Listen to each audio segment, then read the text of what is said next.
Bharatiya Janata party है हमारे केंद्रीय और प्रदेश नेतृत्व ने हम लोगों को एडवांस में निर्देश दिए थे कि 14 अप्रैल के एक दिन पूर्व बाबा साहब भीमराव अंबेडकर जी की जहां जहां प्रतिमा लगी है उन स्थानों की स्वच्छता अभियान चलाना है, प्रतिमा को स्वच्छ करना है, उस स्थल को स्वच्छ करना है। कल हम लोगों ने यहाँ 10 बजे स्वच्छता अभियान चलाया था और शाम को दीपोत्सव कार्यक्रम किया था, जिसमें हमारी मातृशक्ति और हमारे कार्यकर्ता भारी मात्रा में आए एकत्रित थे।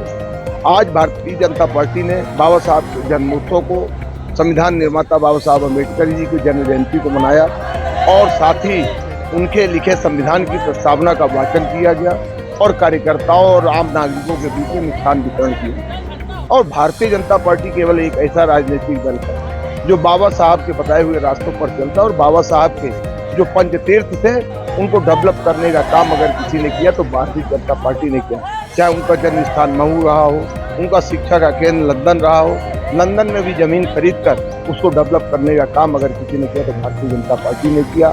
नागपुर की उनकी दीक्षा भूमि, चौथ्य भूमि और महानिर्माण भूमि, जहाँ जहाँ भी इस प्रकार के तीर्थ थे उसको पंच तीर्थ के नाम से हम जानते हैं, उसको डेवलप करने का काम भारतीय जनता पार्टी ने किया। भारतीय जनता पार्टी की मध्य प्रदेश सरकार ने इन 5 स्थानों को अपने तीर्थ दर्शन यात्रा में भी शामिल करके बाबा साहब का सम्मान करने का काम किया है। अन्य राजनीतिक दल तो केवल बाबा साहब का नाम लेकर वोट प्राप्त करना चाहते हैं और उनके अपमान करने से कभी नहीं सीखते। अभी देखिए कुछ लोग झंडे लेकर आए हुए हैं। अरे झंडे लेकर क्या आना, बाबा साहब बड़े बड़े झंडे हैं, हम सबके संविधान निर्माता हैं। वहाँ हमको दलगत राजनीति से हट के हम कार्यकर्ता हम लोग आए हैं, अपना बाबा साहब का जन्मोत्सव मना रहे हैं। ये काम सबको करने की आवश्यकता है, इसलिए हम सब लोग बाबा साहब के आज जन्मोत्सव पर सादर नमन वंदन करते हैं और देशवासियों को हार्दिक शुभकामनाएं देते हैं। उन्होंने हमको देश के लिए एक ऐसा संविधान दिया जिसमें हम सबको जीने की आज़ादी मिली, सबको अधिकार मिला और सबको समानता का भाव मिला।